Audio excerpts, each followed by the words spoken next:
Hi everybody, my name is Josh Sofer, and I want to share with you a paper that I wrote on the subject of blame and anger, specifically on how to move beyond blame and anger. If you want to read the paper or download it or many other papers that I've written, you can find them on academia.edu, researchgate.com, or philpapers.org. So the subject of this talk is blame. Despite the diversity of viewpoints throughout the history of philosophy on the subject of blame, one thing philosophers appear to agree on is that blame is an irreducible feature of experience. That is to say, no philosophical approach makes the claim to have entirely eliminated the need for anger and blame. On the contrary, a certain conception of blameful anger is at the very heart of both modern and postmodern philosophical foundations. As a careful analysis will show, this is true even for those philosophical arguments that pop up from time to time, extolling the virtues of moving beyond blame and anger. And if you want to see what I mean, just type in beyond blame or beyond anger in a Google search, and you'll see many, many things that will come up claiming to do just that. I would argue, though, that these are not philosophically rigorous claims. If you scratch beneath the surface, you'll find that there's still an underlying basis of blame in these claims. I'm going to take the liberty now of beginning with an assertion and a direct challenge to the reader and to you, the listener. So first, the assertion. I assert that all forms of blame, including the cool, non-emotional, rational desire for accountability and justice, as well as rageful craving for revenge, are grounded in a spectrum of affective comportments that share core features. This affective spectrum includes, okay, you ready for this now? This is a long list, but listen carefully to this list because you'll find examples here that you may not consider to be forms of anger.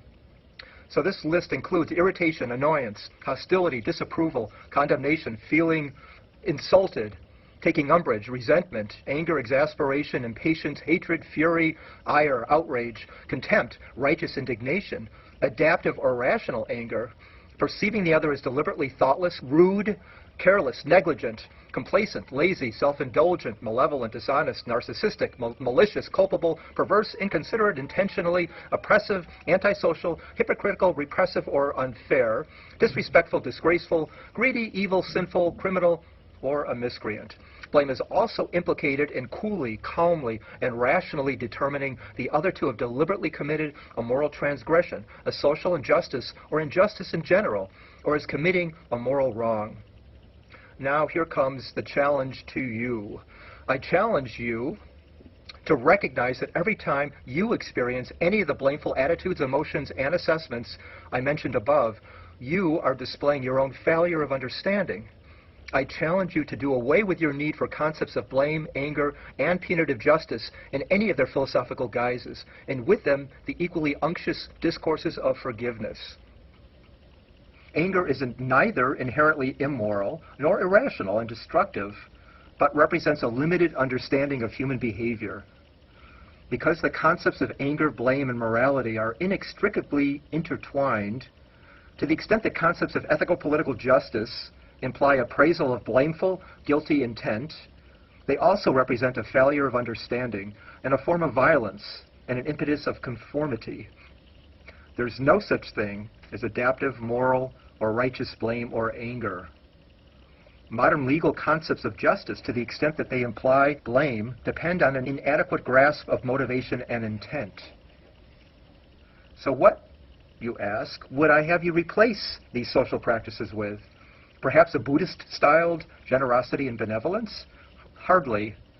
There is no substitute for the extremely difficult work of uncovering the intimate and intricate order of the movement of experiencing, invisible to blameful judgment. In order to prepare the ground for the defense of my assertion and challenge, I want to offer a brief deconstructive account of the modern philosophical history of blame. Modern blame skepticism. Modern attempts to defame concepts of blame and anger begin with moral responsibility or blame skepticism, which has historically been defended by Spinoza, Schopenhauer, and Voltaire, among others. Contemporary representatives of this group, like Galen Strawson, Dirk Pereboom, and Martha Nussbaum, argue that our blame practice is morally inappropriate because we lack free will or a certain kind of knowledge.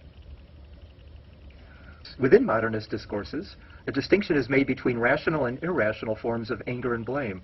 For blame skeptics like Pereboom and Nussbaum, emotions are belief-based cognitive appraisals that are determinable as rational or irrational on the basis of their compatibility with an objective world.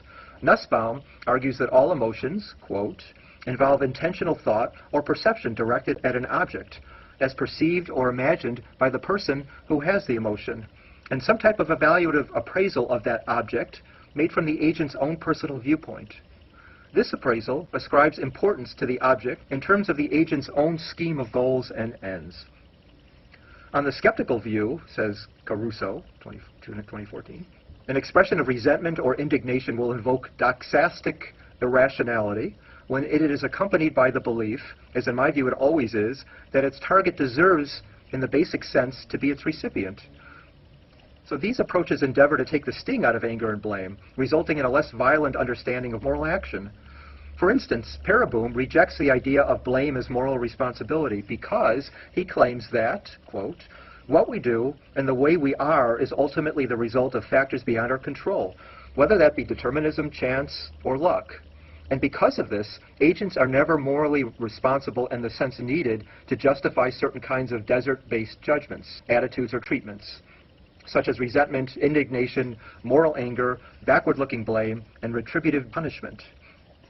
In the basic form of desert, that is, that the person deserves what's coming to them, in the basic form of desert, someone who has done wrong for bad reasons deserves to be blamed and perhaps punished just because he has done wrong for those reasons. And someone who has performed a morally exemplary action for good reasons deserves credit, praise, and perhaps reward because she has performed that action for those reasons. This backward-looking sense is closely linked with the reactive attitudes of indignation, moral resentment, and guilt, and on the positive side, with gratitude, arguably because these attitudes presuppose that their targets are morally responsible in the basic desert sense. Ed Gibney says, the more you believe in a person's free will, the more you will hold them morally responsible for their actions. And the amount that you hold a person responsible is related to how much they deserve to be praised or blamed, rewarded or punished, which, of course, affects the entire justice system. Importantly, Pereboom has not claimed to have done away with blame here. He judges the other as mistreating, offensive, misbehaving, etc.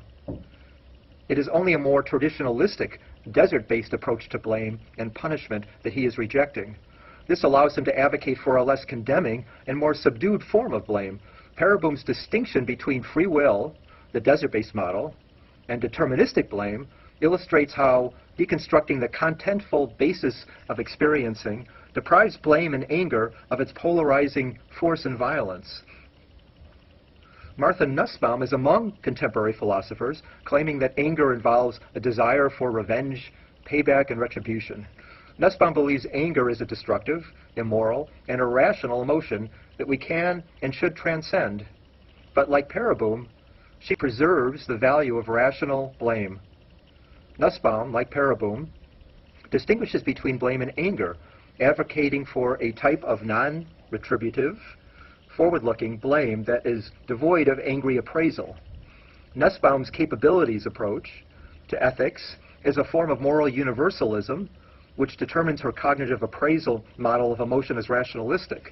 That is to say, if emotions ground our moral values, then moral universalism considers our emotion-based appraisals in terms of correctness or incorrectness in relation to universal valuative norms. The extent to which Nussbaum's blame skepticism continues to rely on a form of blame, and I argue anger, is reflected in her distinction between good and bad behavior and need to punish wrongdoing.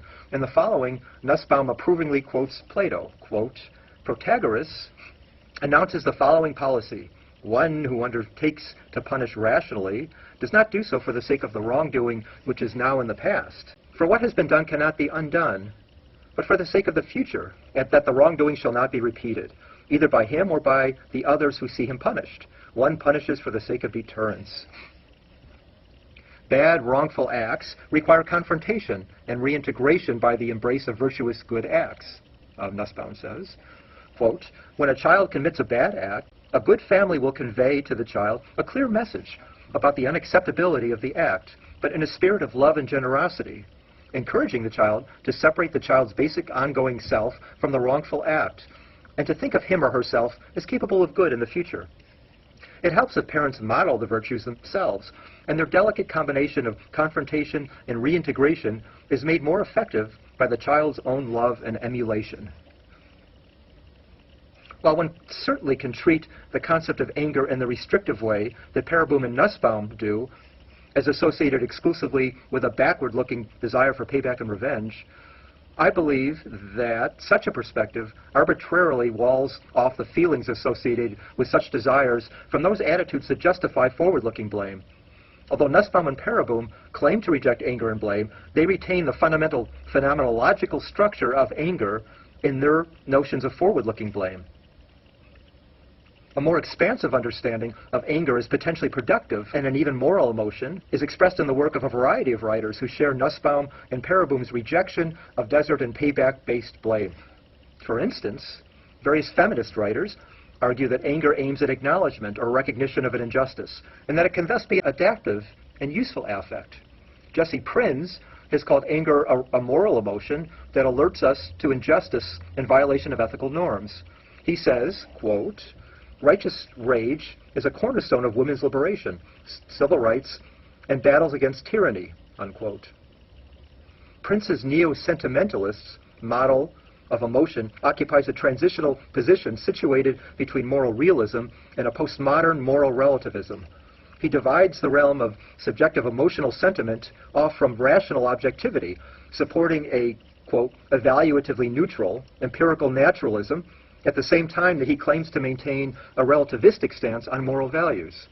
The resulting position is a mixture of objective rationalism. For instance, Prince suggests that Hitler's actions were partially based on false beliefs rather than values, and subjective relativism. Prince says, quote, we have strictures against killing innocent people, and we have strictures prescribing equal opportunity. These principles are grounded in reason and subject to rational debate. But justice also requires passion. We don't coolly tabulate inequities. We feel outraged or indignant when they are discovered.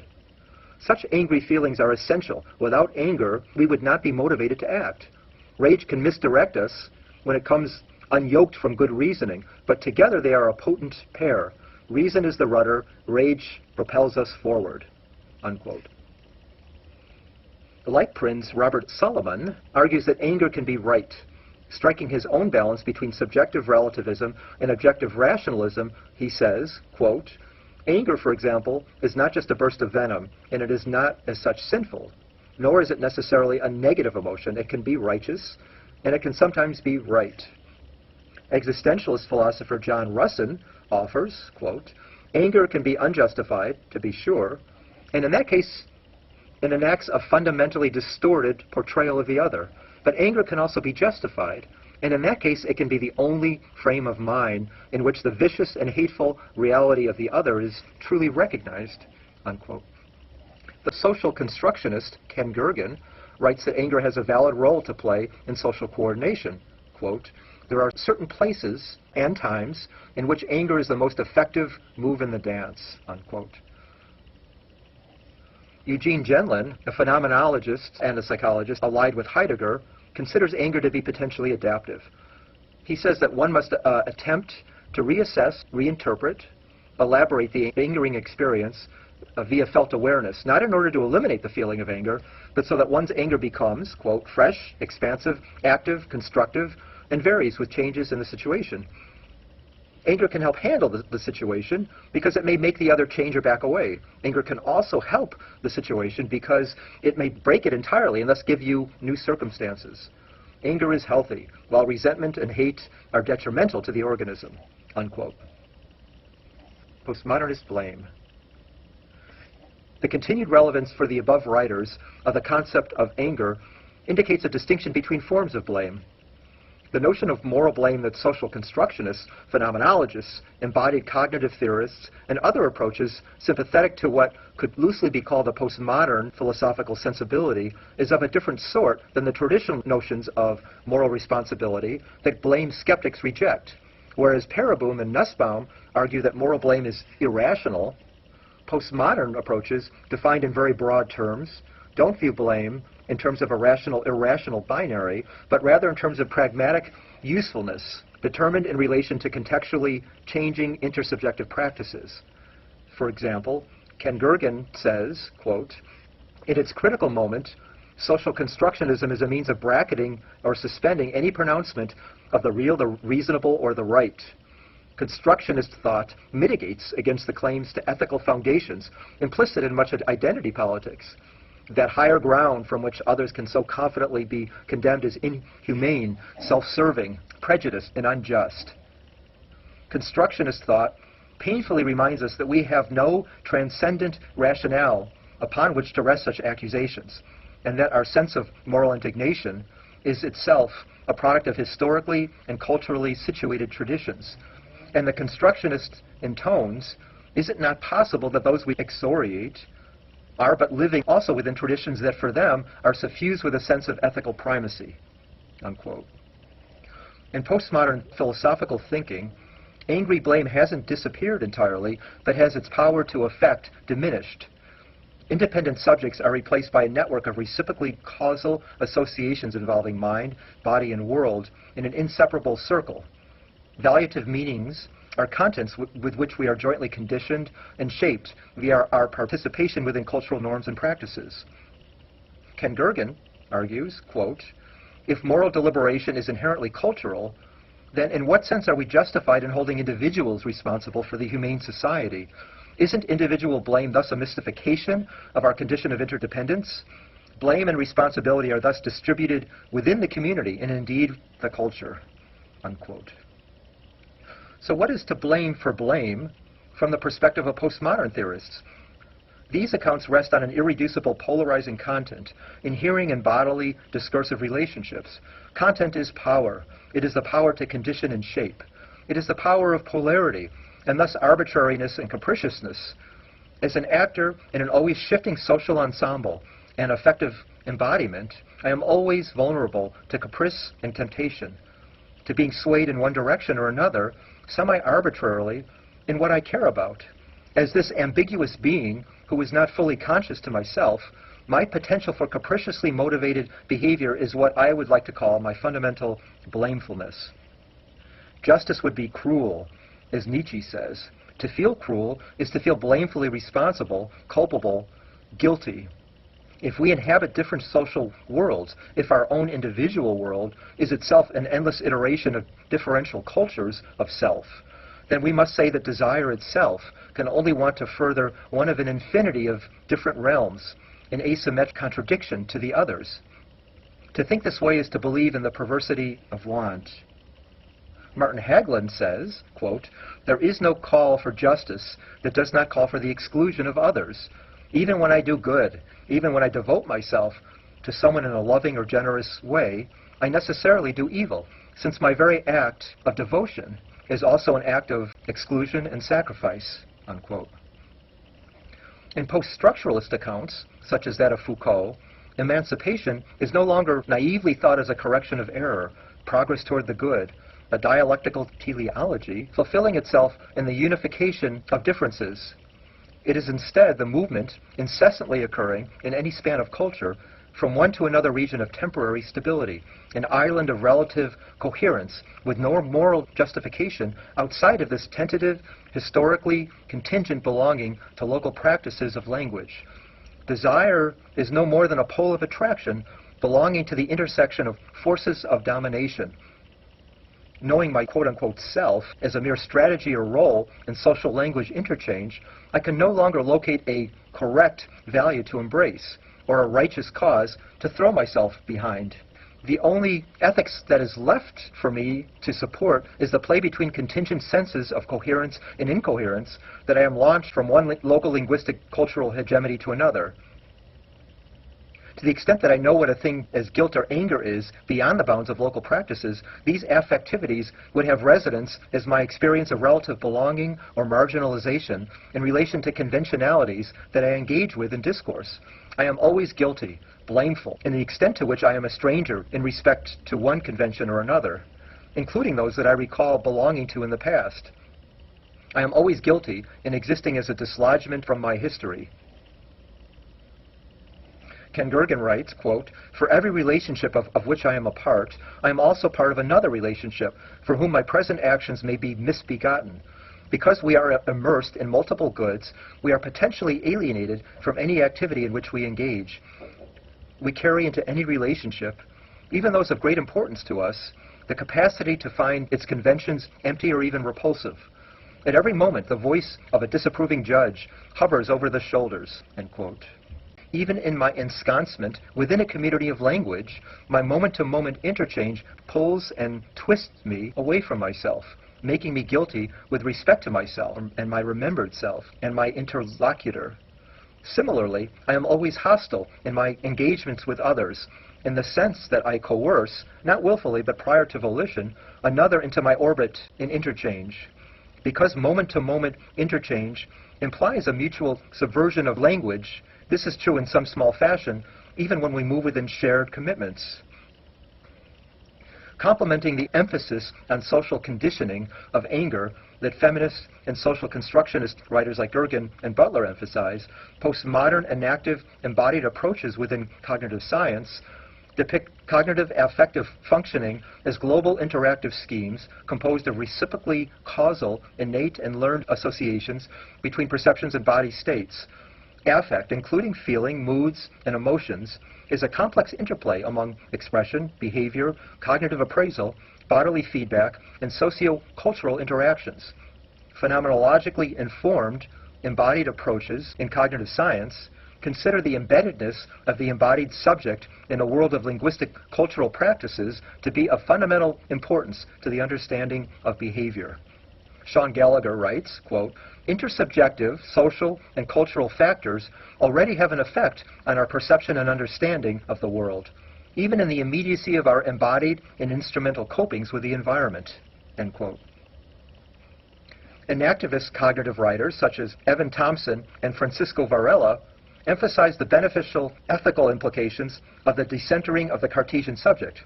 They assert that a thoroughgoing understanding of the groundlessness of personhood reveals the mutual co-determination of subject and world. This realization can in turn lead, through the use of contemplative practice of mindfulness, to the awareness of universal empathy, compassion, and benevolence. Evan Thompson writes, quote, "In Buddhism, we have a case study showing that when groundlessness is embraced and followed through to its ultimate conclusions, the outcome is an unconditional sense of intrinsic goodness that manifests itself in the world as spontaneous compassion," unquote. But other writers point out that the semi-arbitrary way that intentional meaning is shaped by bodily and social influences implies not only an interpenetrative interrelatedness and codeterminacy between subject and world, but an irreducible violence at the heart of subject-world interaction. As Merleau-Ponty explains, quote, "In all uses of the word sense, we find the same fundamental notion of a being oriented or polarized in the direction of what he is not, and thus we are always brought back to a conception of the subject as ecstasis, and to a relationship of active transcendence between the subject and the world. Action is, by definition, the violent transition from what I have to what I aim to have, from what I am to what I intend to be. When I say that I know and like someone, I aim beyond his qualities at an inexhaustible ground which one day may shatter the image that I have formed of him. This is the price for there being things and other people for us, not as the result of some illusion, but as the result of a violent act, which is perception itself." In concluding this brief discussion of postmodern approaches to blame, I want to call attention to the role that postmodern thought plays in deconstructing assumptions concerning the irreducible substantiality of the contentful basis of experiencing. In decentering concepts like subjectivity and rationality, postmodern discourses don't just resituate blame and anger, but deprive them of some of their polarizing force and violence relative to modernist philosophical orientations. In its own right, modern blame skepticism deconstructs a certain traditional notion of free will. How does it do this? If blame is a function of a belief in the arbitrariness, randomness, and capriciousness of motive, then what makes Cartesian desert-based approaches, which are assumed to arise from the deliberately willed actions of an autonomous, morally responsible subject, harsher and more blameful in their views of justice than deterministic, non-desert-based modernist approaches and postmodern accounts, which rest on shaping influences outside of an agent's control? Aren't the latter accounts more arbitrary interpretations of behavior than the former? On the contrary, the very autonomy of the Cartesian subject presupposes a profound arbitrariness to free will. We say that the subject who has free will wills of their own accord, chooses what they want to choose, and as such has autonomy with respect to foreign, social, and internal bodily influences. The machinations of the free will amount to a self-enclosed system. This solipsist self functions via an internal logic of values that, while rational within the internal bounds of its own subjectivity, is walled off from the wider community of selves, and therefore can choose value in a profoundly irrational or immoral manner with respect to social consensus. Therefore, the very autonomy of the Cartesian subject presupposes a profound potential laxity and arbitrariness to individual free will in relation to the moral norms of a wider social community. Modernist deterministic moral arguments of those like Pereboom and Nussbaum surrender the absolute solipsist rationalism of free will-based models of the self in favor of a view of the self as belonging to and determined by a wider causal, empirical, social, and natural order. If we ask why the agent endowed with free will chose to perform a certain action, the only explanation we can give is that it made sense to them, given their own desires and whims. If we instead inquire why the individual ensconced within a modernist, deterministic, or postmodern relativist world performed the same action, we would be able to make use of the wider explanatory framework of the natural or discursive order in situating the causes of behavior. Radically temporal blame. A handful of postmodern approaches, which I refer to elsewhere as radically temporal, posit an implicatory motivational rather than a reciprocally causal account of being in the world. In Heidegger, Derrida, and Genland, a radically intimate, pragmatic self-belonging imparts to experiencing a strong, intimate sense of pragmatic relevance and significance, in contrast with the weak, alienated relevance of other postmodern accounts.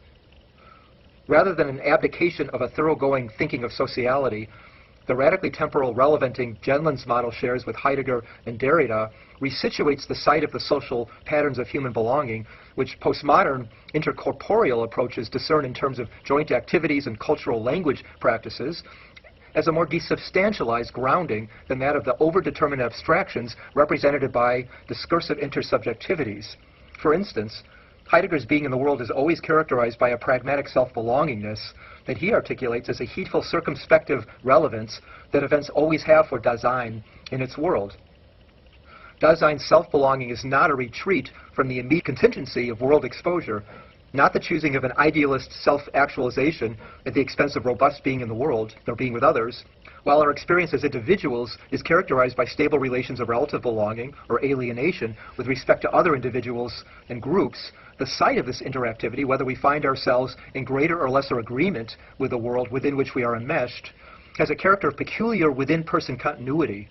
It also has a character of relentless creative activity that undermines and overflows attempts to understand human action based on reciprocally causal between-person configurations. From a radically temporal perspective, the within-person dynamic is already a between-person dynamic, in that it is a thoroughgoing exposure to and continuous self-transformation via an outside, an alterity, and otherness. The radically inseparable interaffecting between my history and new experience exposes me to the world and modifies who I am in an immediate, constant, and thoroughgoing manner, producing every moment a global reshaping of my sense of myself and others, outpacing the transformative impetus realized via intercausal notions of primary intersubjectivity. My sense of my own identity is relentlessly but subtly formed and reformed through direct and indirect social engagement. in a manner which presupposes and is made possible by the self's continuing to repeat itself, quote, the same differently or otherwise, as Derrida says. Derridian difference would be an imperceptible difference. Quote, this exit from the identical into the same remains very slight, weighs nothing itself, unquote. The repetition of this very slight difference, dividing self-identity from itself, produces an ongoing singular self that returns to itself the same differently. To quote Derrida, there is singularity, but it does not collect itself. It consists in not collecting itself.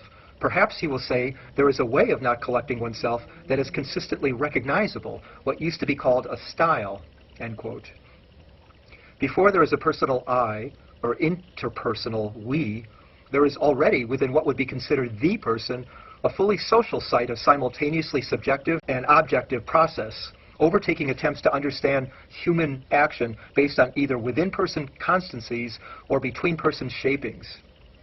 The work of Heidegger, Derrida, and Genlin doesn't eliminate blame, guilt, and anger, but profoundly reduces their arbitrary force and substantial content. While they deconstruct the metaphysics of objective presence, they are unable to unravel the metaphysics of qualitative content that keeps their own thinking within the circle of blame and violence. Deconstruction shares the need for anger with other postmodern positions. Anger is alive and well in Derrida's work. Derrida's diatribe against his critics in Biodegradables evinces the use of deconstruction as a weapon of blame and anger. It admits to being bitter, resentful, angry, shocked, as it accuses its accusers of being abusive, arrogant, murderous, indecent, dishonest, aberrant, obscene, and venomous. Deconstruction sees these othernesses in the text it unravels because, most fundamentally, it sees them in itself as an irreducible feature of experiencing in general.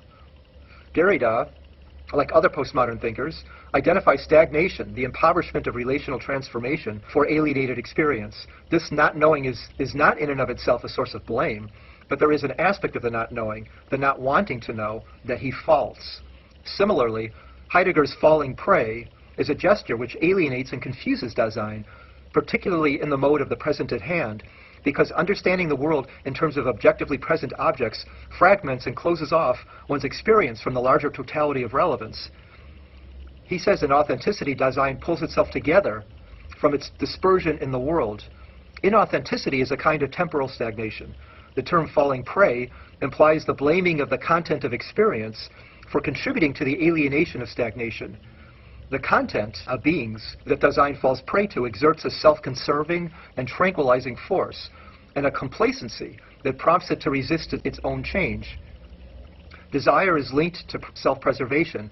In this sense, determines all change as a vector of violence. Heidegger says, quote, thus the kind of being of Dasein requires of an ontological interpretation that has set as its goal the primordiality of the phenomenal demonstration that it be in charge of the being of this being, in spite of this being's own tendency to cover things over. Thus, the existential analytic constantly has the character of doing violence, whether for the claims of the everyday interpretation or for its complacency and its tranquilized obviousness. Derrida also sees significant experiential movement as necessarily violent. He writes, quote, a philosophical discourse that would not be provoked or interrupted by the violence of an appeal from the other, from an experience that cannot be dominated, would not be a very questioning, very interesting philosophical discourse, end quote. Quote, all of history has shown that each time an event has been produced, for example in philosophy or in poetry, it took the form of the unacceptable, or even of the intolerable, of the incomprehensible, that is, of a certain monstrosity. When it is alive in some way, when it is not sclerotically enclosed in its mechanics, the philosophical discourse goes from jolt to jolt, from traumatism to traumatism, end quote. Derrida and Heidegger contrast a greater and lesser violence. The greater violence is instantiated by the metaphysics of presence and logocentrism. Heidegger depicts the various forms of inauthentic thinking as distorted, flattened, complacent, fragmented, tranquilized, dispersed, blind to itself, led astray, confused, closed off, obscuring, forgetful, deficient. Derrida characterizes the tendency toward a resistance to change as paralyzed, sclerotic, programmatic, redundant, irresponsible. Meanwhile, the experience of an absolute other is heralded by affects of shock, surprise, trauma, strangeness, monstrosity, and risk for Derrida, and uncanniness, wonder, anxiety, terror, astonishment, bliss, joy, melancholy, and rapture for Heidegger. For Derrida and Heidegger, feelings of traumatic, disturbing displacement, the lesser violence, are synonymous with the experience of change, movement, and transformation. The lesser violence of shock, surprise, uncanniness, strangeness, monstrosity, which they directly associate with the experience of change, movement, and the absolute other, is a guilty, angry, blameful violence to the extent that it believes that the complacency of desire belongs to the irreducible basis of experience. And as a consequence, that ethically significant change is change of direction of qualitative content. That is, Derrida's other heading and Heidegger's authentic anxiety. These are both examples of change of direction of qualitative content. In Gendlin, Heidegger, and Derrida, the thinking of objective presence is a form of self-alienation. Heidegger describes the movement within a given frame of intelligibility as inauthentic because of failure to understand, self-alienating, and cut off from the wider context of relevance. Just as Nietzsche's ascetic ideal associates the thinking of static self-identity with nihilism. The presumed self-identity of objective presence is an impoverishment of movement, a stagnation that is more violent and alienated than the violence of authentic movement.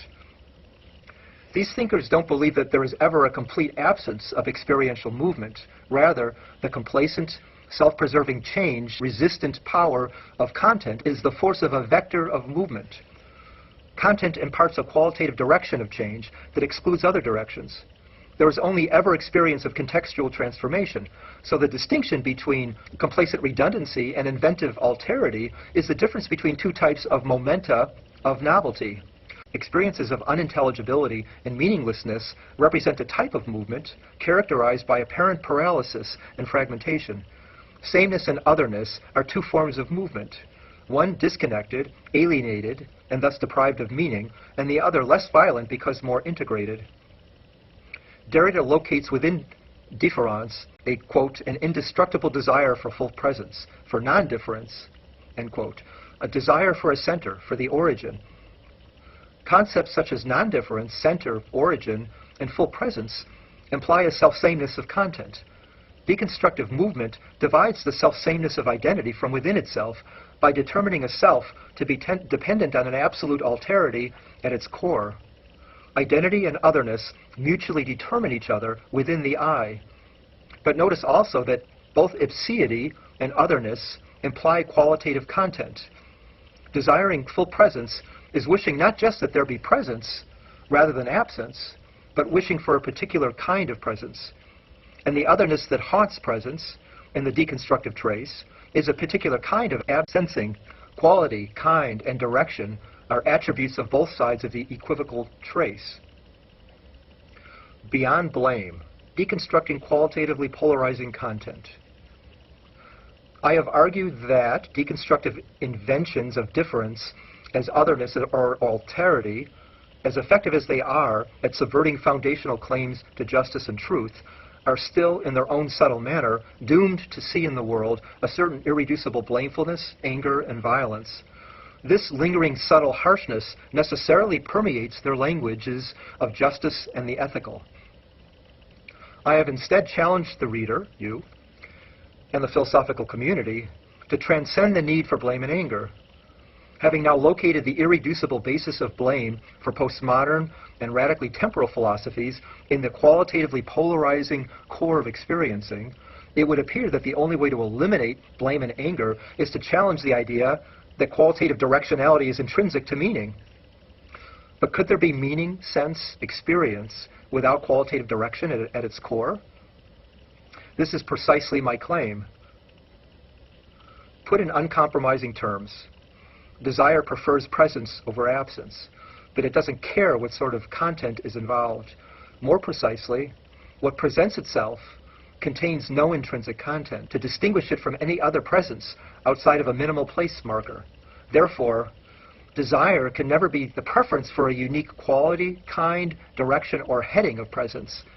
We prefer presence over absence, and prefer the richest densest, most accelerative flow of presencing that we can achieve. Content plays no role in either alienated sameness or mobile otherness. When we are caught in stagnation, the content of our experience does not have the power to stubbornly resist change as it does for Derrida and Heidegger. And mobile otherness does not have the power to arbitrarily and violently impose itself as it does for the above writers. Content of meaning produces only momentum, the experience of acceleration or apparent deceleration of change of sense. Deceleration is the experience of loss of sense, stagnation, alienation, anxiety, pain, and confusion.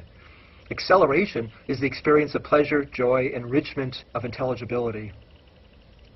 So-called wearyingly redundant or vacuous experience evinces a pathology that is related to the shocking and disturbing, because these two types of events are variants of the same condition, an ongoing dearth of coherence or comprehensibility, the confusion, incoherence, and mourning at the heart of experiences of monotony and exhaustion, as well as shock and surprise, manifest a differential chain of barely registerable elements, a strange territory, barren of recognizable landmarks. The two same and the two other are related forms of experience. They indicate the terrifying mobility of the near senseless, the impoverishment moment to moment of the meaning of each new event. It is as if the pace of novelty has been decelerated during experience of crisis. We know that we are no longer what we were in such states, but we cannot fathom who or what we in our world are now. We are gripped by a fog of inarticulation. While still representing transit, such a destitution or breakdown of sense seems like an ongoing redundancy, a death of sense. If the affectivities of disturbance, uncanniness, anxiety, and incomprehensibility that Derrida, Heidegger, and others associate with significant novelty are in fact symptoms of apparent stagnation and paralysis, which sorts of affects are indications of affective novelty? The unknown, the absolutely novel, may be most intensely available to us to the degree that we anticipate it, which is to say that a certain intimacy, continuity, and gentleness pervade our most effective movement through novelty. Affectivities of the shocking, the surprising, the uncanny, and the strange, which for Heidegger and Derrida inaugurate our escape from the monotony and complacency of perceived authoritarian stagnation, are incomplete transcendencies. The latter are species of the former. It is affectivities of joyful, interested engagement, which express an acceleratively mobile engagement with otherness.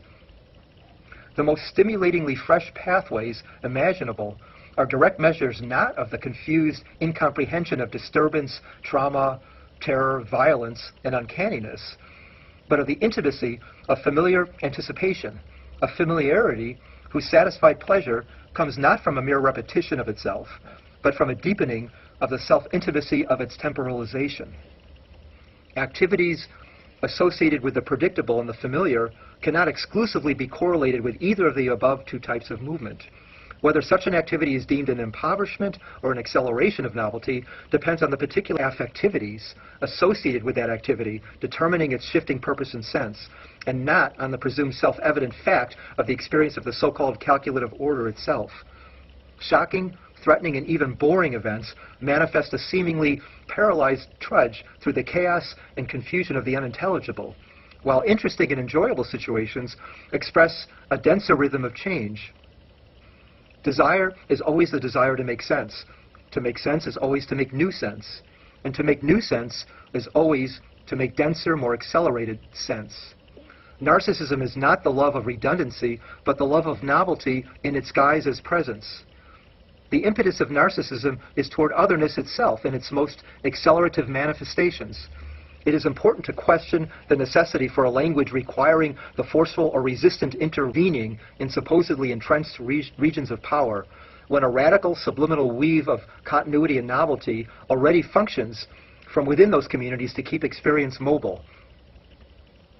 Even within the most supposedly foundational, fundamentalist community of belief or institution of power, each singular individual and reaffirming the so-called norms and programmatics of that community is doing this transformatively each moment of experience, finding their own intention subtly exceeding itself from within in the instant of its affirmation.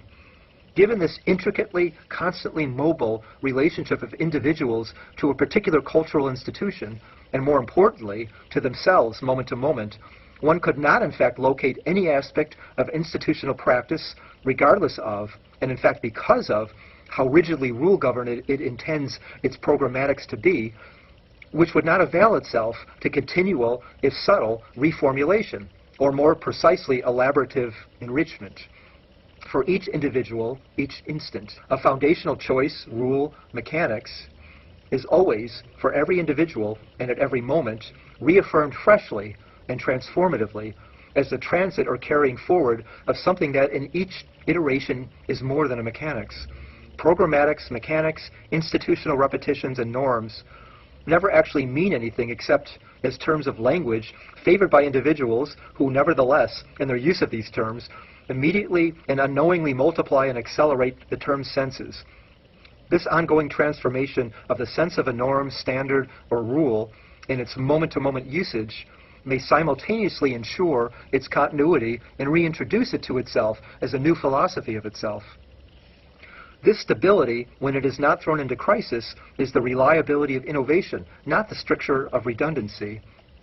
Whether one embraces what would be called repression, a status quo, or revolution, one finds oneself preferring the most enriching navigation through experience that is available in one situation.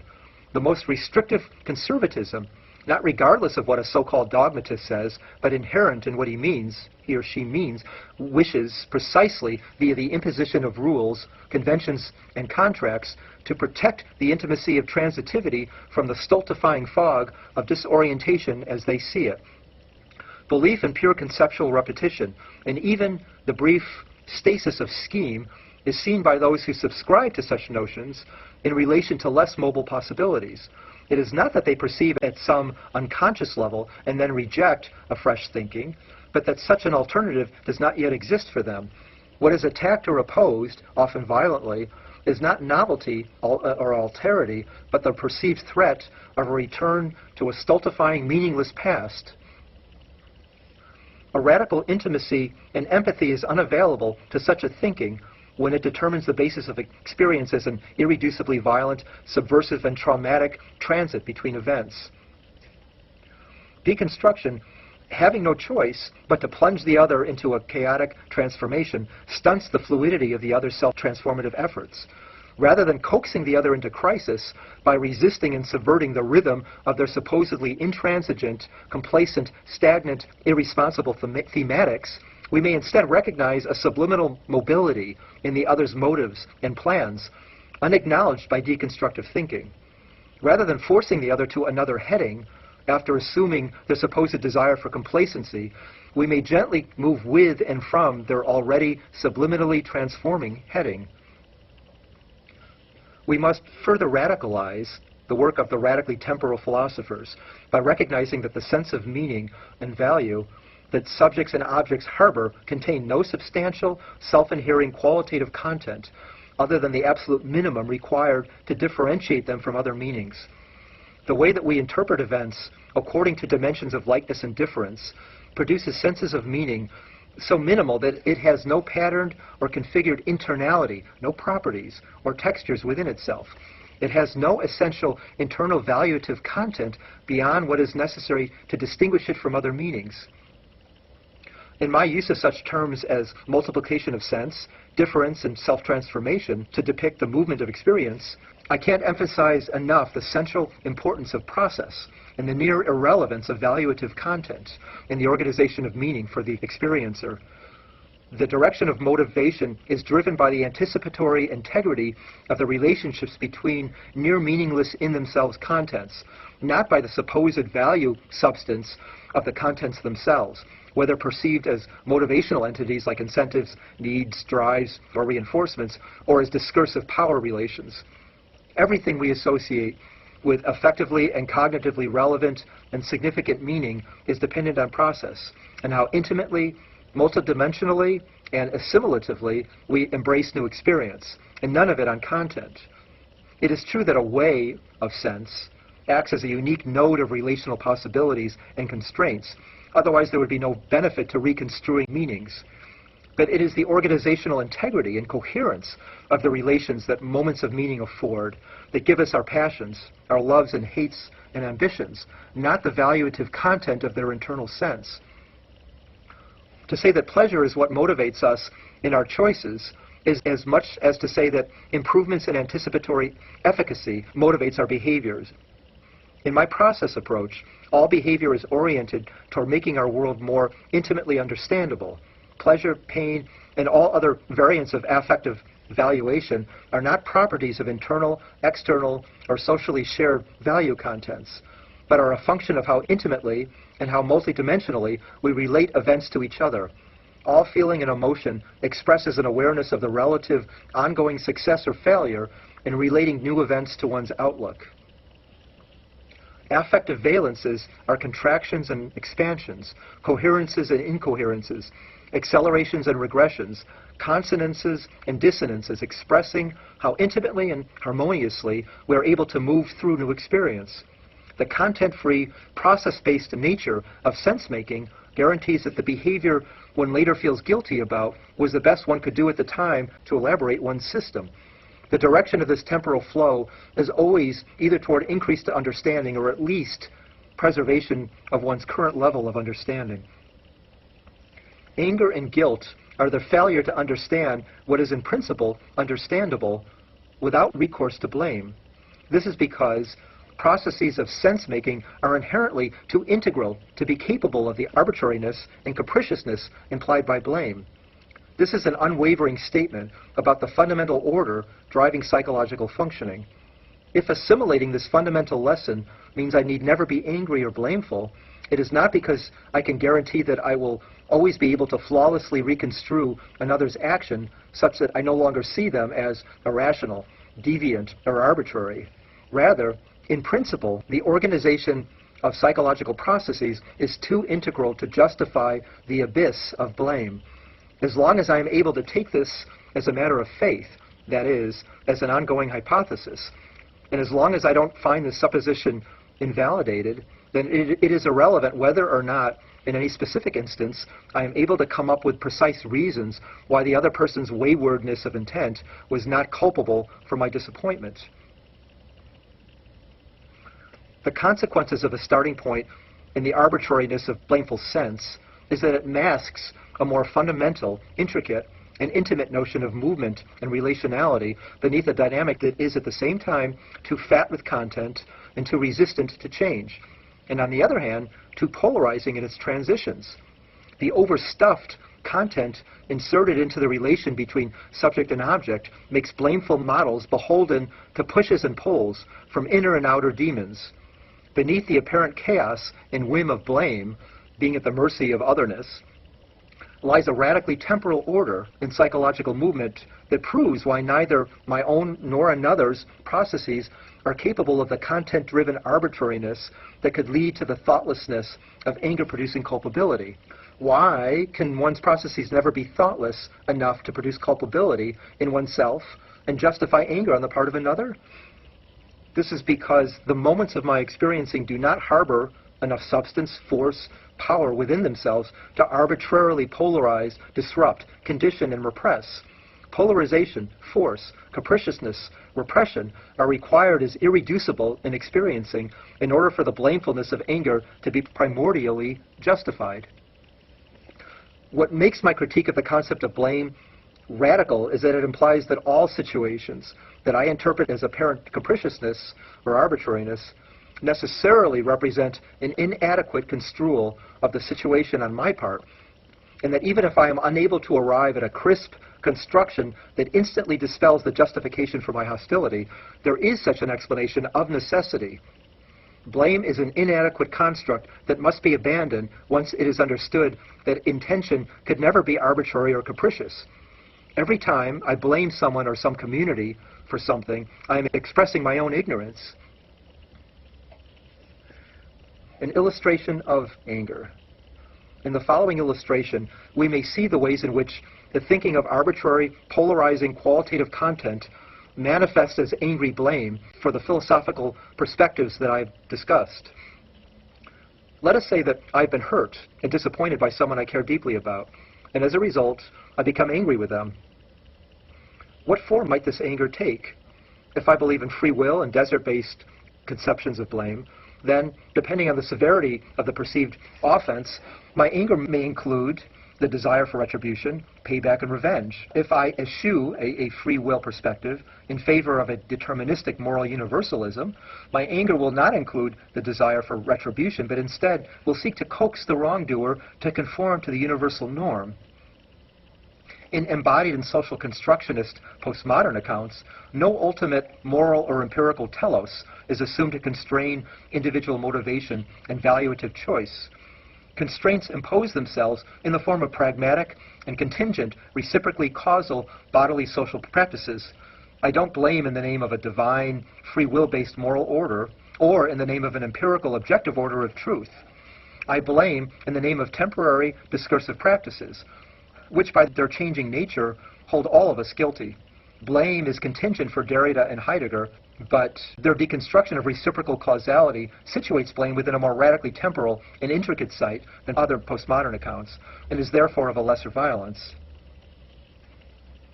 So let's say the other I angrily accuse now approaches me and says, "I know I let you down, I was wrong, and I'm sorry," regardless of whether I prompted them or not. One could say that the other's sense of their guilt and culpability is the mirror image of my anger. The essence of the anger-culpability binary here is the two parties coping as victim and perpetrator with their perception of an arbitrary lapse or slide in values, a drift in commitment to the relationship on the part of the one, and the recognition of this caprice by the other. The perceived violent waywardness of this drift or lapse in values will be a function, of course, of the metaphysics of blame through which each participant of the relationship interprets the situation. Whichever metaphysics of blame is in play, we can assume that the hurt party believes that the always present possibility of the other straying, succumbing to, being overcome by alienating valuative motives is an expression of human motivation in general, as dependent on subversive, decentering, bodily and intersocial determinants. This being the case, it would not be unreasonable for the hurt individual to formulate the hopeful notion that the blameful, that is capricious, behavior of the other can be coaxed back to something close to its original alignment, so that the relationship's intimacy can be restored. The hopeful quality of the anger, then, is driven by a belief in the semi-arbitrary malleability of human motives. I'm going to call this hopeful intervention adaptive anger. Adaptive anger begins with an experience of invalidation, hurt, and disappointment, and ends with a consequent hopeful intervention. The angered party makes use of their perception of the substantial capriciousness in the shaping of human motives in order to attempt to reshape matters in a more favorable direction from their vantage. And this attempt may very well be successful in eliciting the other's contrition and maybe even a plea for forgiveness of their deviation. More precisely, the angered party's belief that behavior is capricious will make it appear to them that their view of the wayward other as susceptible to alienating influences has been vindicated, regardless of whether their interventionist attempts succeed in getting the other to apologize, express remorse, mend their ways. As in the scenario I described of the hopeful interventionist impulse of adaptive anger, I interpret the impulse of anger as rooted in the hopeful desire to influence the other back to where I think they should have been, even when there is no communication with another, either verbal, gestural, or physical. The positive impetus of anger begins with a hopeful thought that my attempt at influencing the other may be effective. Even the most subtle variants of anger are inconceivable without my sense that the person who disappointed me can be coaxed by me, whether gently or not so gently, back to where we believe they should have been. At the heart of angry, blameful feeling is an unanswered question. What is the rationale behind the perpetrator's unfathomable behavior? Unable to come up with any workable, justifiable explanation of the other's seemingly perverse shift in motive, the offended person attempts to coerce the other into feeling self-blame, to knock some sense back into them. But since we don't know why they violated our expectation of them, why and how they fail to do what our blameful anger tells us they should have, according to our prior estimation of their relation to us. This guilt-inducing process is tentative, unsure, and inherently violent in its attempt to rectify a violation. Of course, we say that we do know why the other failed us, surprised us, disappointed us. We ascribe their behavior to the fundamental, irreducible truth that all human action contains a kernel of inherent violence, arbitrariness, polarization. But this quote-unquote knowledge is a kind of ignorance, a question. The accuser wonders, why does the perpetrator's hostility put the victim's thinking into question when it is the perpetrator's assessment of their relationship to the victim which needs to be interrogated and forced to a more empathetic space? Why does the perpetrator not feel guilty? According to the indignant person's original axes of understanding, the very contemplation of the sort of nasty behavior they are presently witnessing should have produced a sufficient amount of guilt in the perpetrator as to have prevented the translation of those vindictive plans into action. After all, thinks the anger party, I've been tempted by that sort of indulgent acting out too, but I've controlled myself.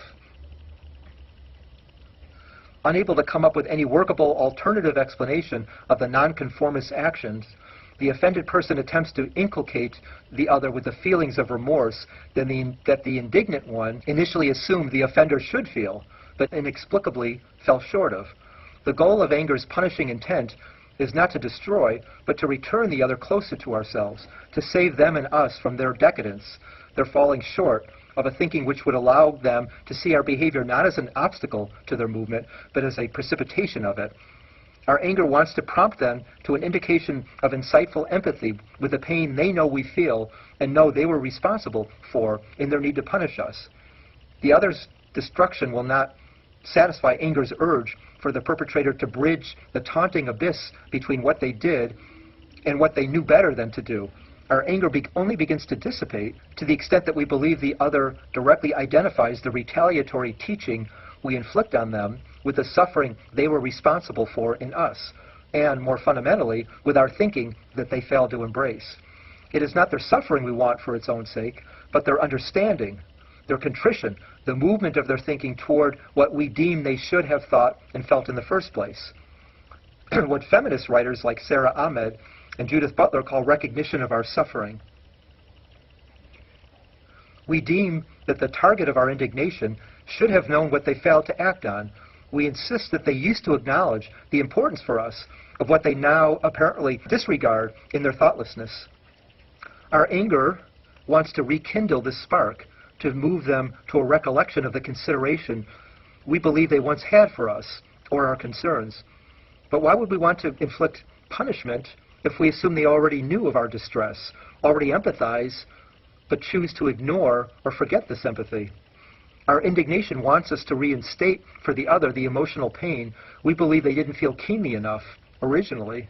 The angered party wants to teach the guilty party a lesson, to remind them, to shame them, make them feel the guilt they inexplicably failed to feel as a result of their regressive actions. Why do we say the criminal should suffer what the victim suffered, get a taste of their own medicine? If they really know the ethical rigor of what was lost to us in our disappointed suffering, we think, then they may see the error of their ways and return to what they believe they knew all along. Our hostility wants to provoke the other's pain only in order to gain the opportunity to ask, how do you like it? And hear them empathetically link their pain with ours by linking their thinking more intimately with ours. But since we don't know why they violated our expectations of them, why and how they failed to do what our blameful anger tells us they should have, according to our prior estimation of the relation to us, this guilt-inducing process is tentative, unsure. It is precisely the interruptiveness and intermittency of the knowing what to do of anger, which is potentially manifested as explosiveness, violence, and destructiveness, because the behaviors associated with these terms represent the limited repertoire of responses which mark the incipience of angry insight. Anger's impulsive, potentially explosive character would mark it as a delicate confidence, an ambivalent insight. Anger would be ambivalent in its force, a composition of vulnerability, tentativeness, and questioning. The conflictual relationship scenario I sketched above was intended to capture what I believe to be a fundamental tenet of any philosophical or psychological approach that is founded on the belief in the irreducibility of blame. I began this paper by challenging the reader to transcend the need for blame, which I identified in relation to a spectrum of affective comportments sharing core phenomenological features. I included within the structure of blame the following: irritation, annoyance, hostility, disapproval, condemnation, feeling insulted, taking umbrage, resentment, anger, exasperation, impatience, hatred, fury, ire, outrage, contempt, righteous indignation, perceiving the other as deliberately thoughtless, rude, careless, lazy, malevolent, dishonest, narcissistic, malicious, culpable, perverse, inconsiderate, intentionally oppressive, negligent, repressive or unfair, disrespectful, hypocritical, disgraceful, greedy, evil, sinful, antisocial, criminal. I want to make it clear now that the core phenomenological features this diverse list of blameful attitudes has in common belong to the general structure of anger in its various manifestations, as I have described it. As manifestations of anger, all of the above listed attitudes of blame share these following features. Number one, I believe that motivated behavior is potentially capricious and arbitrary. Number two, another's motives significantly disappoint me, alienate them from me, violate my assessment of what they should have known better to do. Number three, I adopt the hopeful belief that the other's apparently wayward and capricious motivational drift can potentially be influenced back to the vicinity of where I originally expected them to be.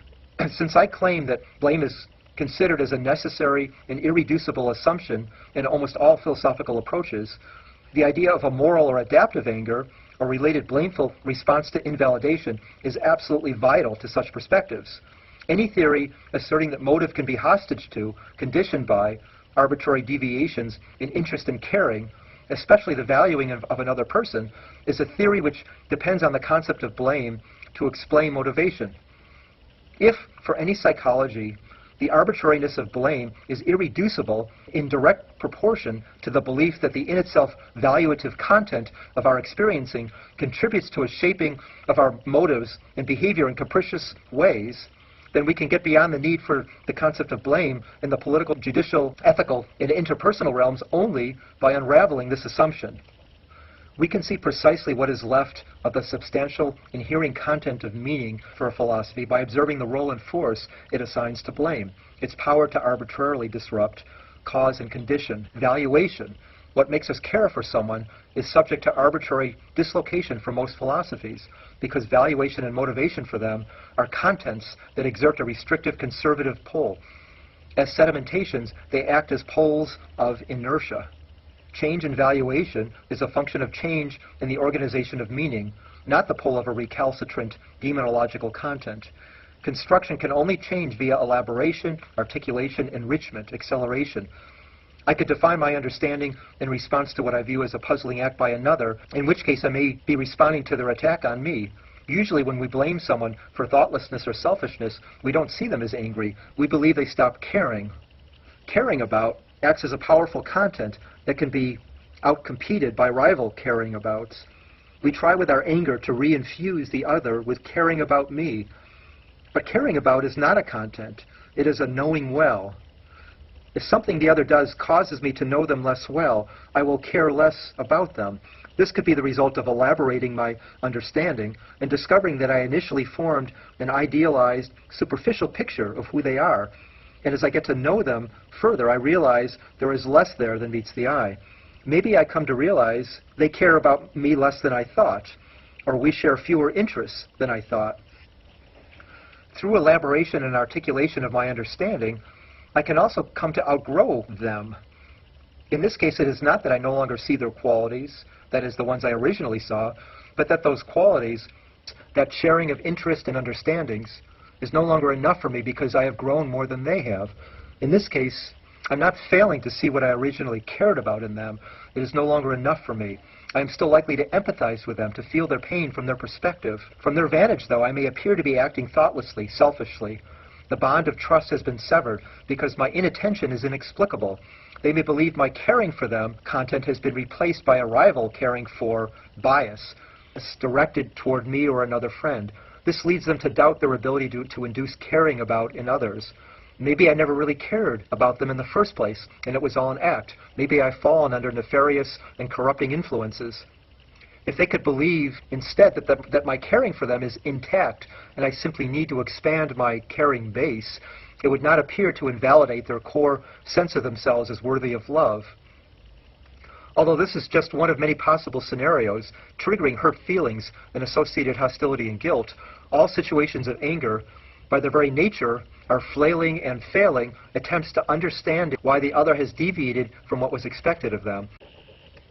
All ethical political contexts in which judgments of moral culpability, guilt, and blame are presumed to apply involve issues of caring for and caring about, in which another individual or group's collective behavior and thinking is fathomed inadequately in terms of a blameful, violent, and arbitrary shift in the direction of their caring for and caring about, rather than as their knowing more richly or more poorly along the same heading as we, because knowing more or less richly, densely, acceleratively, intimately is the only heading.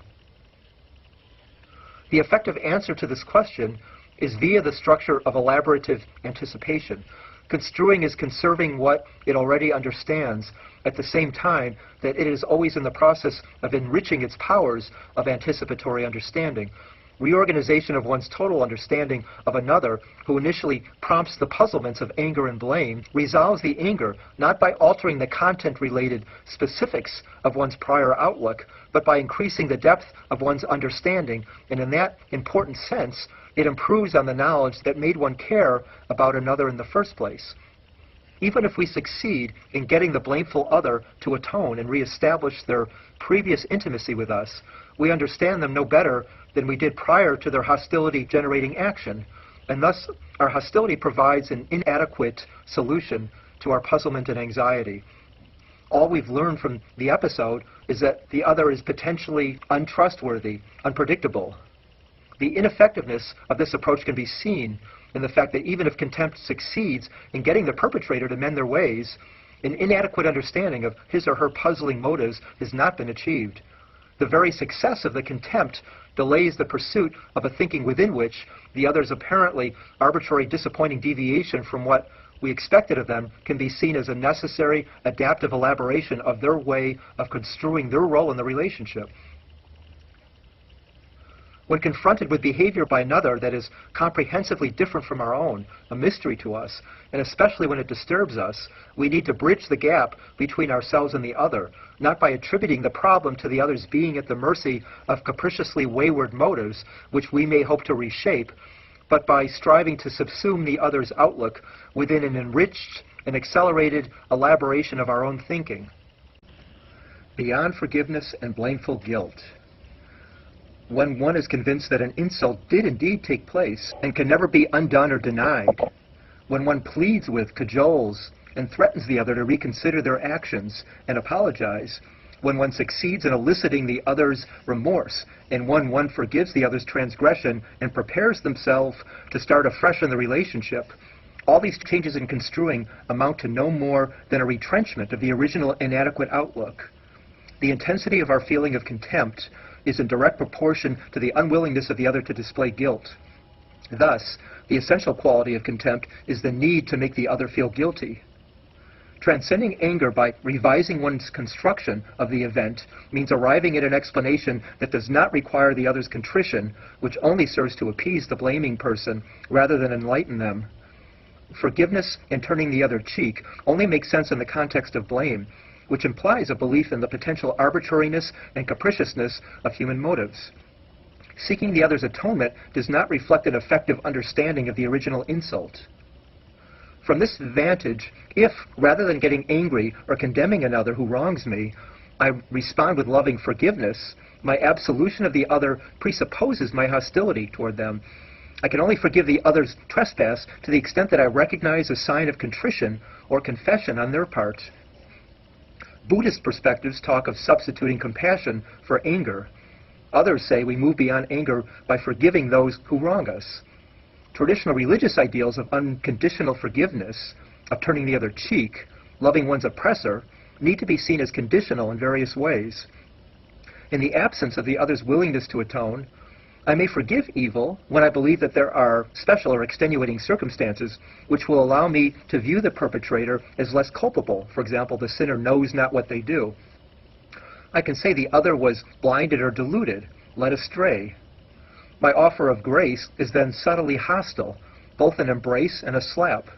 I hold forth the carrot of my love as a lure, hoping thereby to uncloud the other's conscience so as to enable them to discover their culpability. In opening my arms, I hope the prodigal son or daughter will return chastised, suddenly aware of a need to be forgiven.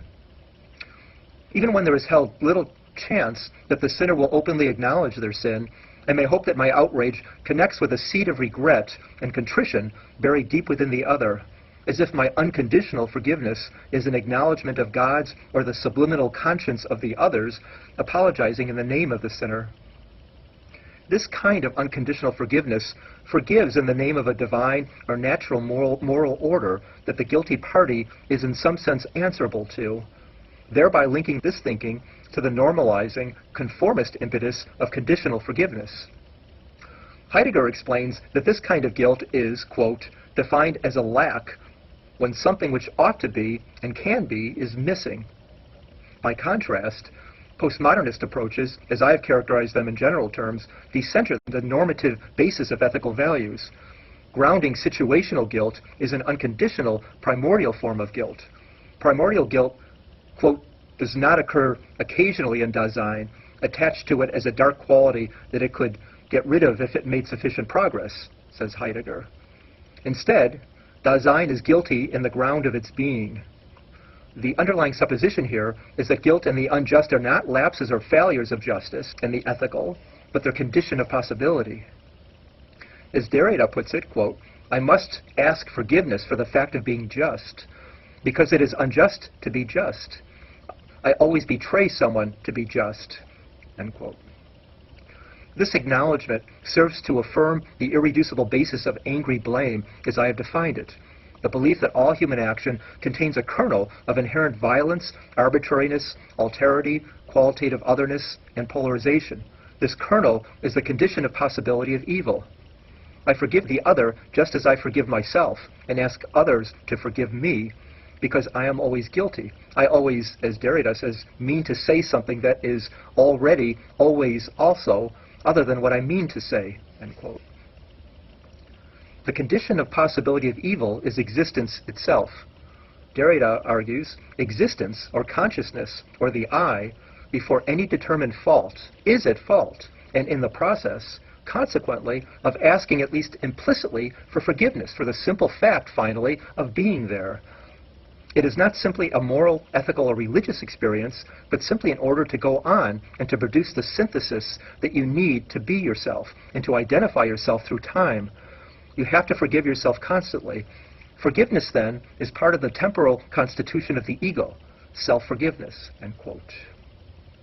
Drawing on his understanding of the nature of self-identity as internally divided by guilty alterity, interminably demanding self-forgiveness, Derrida posits that we forgive others purely only when we forgive them unconditionally on the same basis. He explains that in ordinary conditional forgiveness, quote, I forgive on the condition that the guilty one repents, mends his ways, asks forgiveness, and thus would be changed by a new obligation, and that from then on he would no longer be exactly the same as the one who is found to be culpable.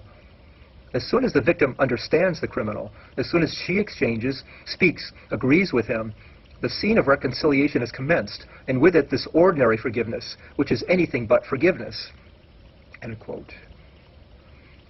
By contrast, pure forgiveness, for Derrida, is not an acknowledgement of apology and reconciliation, and is not in the name of redeeming the wrongdoer by welcoming the return to a normative, rational order.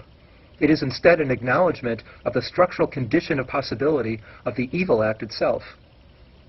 Rather than an acceptance of the contrite other, pure forgiveness would be an acceptance of the necessary role of absolute alterity in the constitution of justice, honesty, and intentional meaning in general.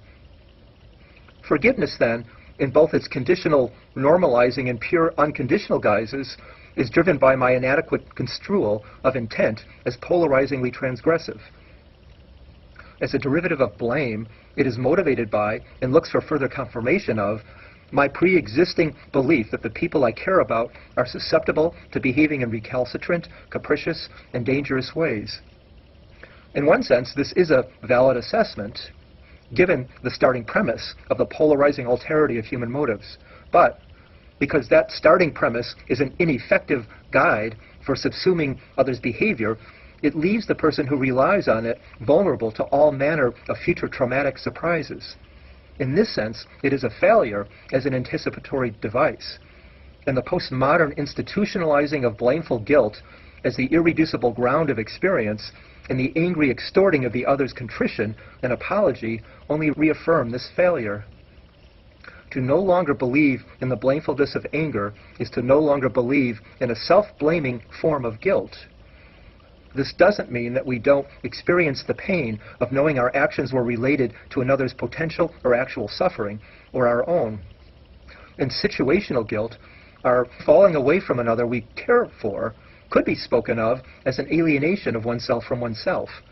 When we feel we have failed another, we mourn our mysterious dislocation from a competence or value which we have associated ourselves with. One feels as if having fallen below the standards one has erected for themselves. It follows from this that any thinking of guilt as a should have, could have, blamefulness deals in a notion of dislocation and distance, of a mysterious discrepancy within intended meaning, separating who we were from who we are in its teasing, gnawing abyss.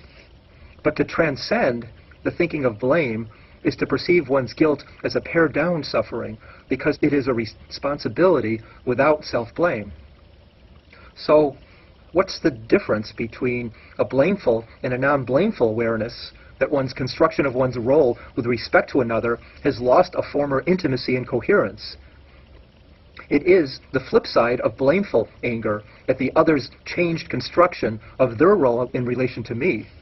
In both cases, the philosophies of blame attribute transgressive value to the intrinsic content of an element of meaning. So, one can be conditioned to arbitrarily lose or lessen one's ability to care about another. My anger then tries to recondition that feeling of caring back into the other person, to knock some sense back into them. But value in caring is never an attribute or property of a content of meaning, but is instead a function of the assimilative intricacy and permeability of the movement from one moment of experience to the next.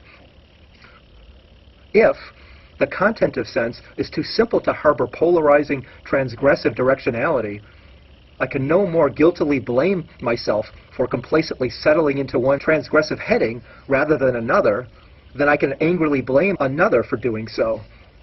And I certainly can no longer ground situational, conditional guilt and forgiveness in a primordial being at fault.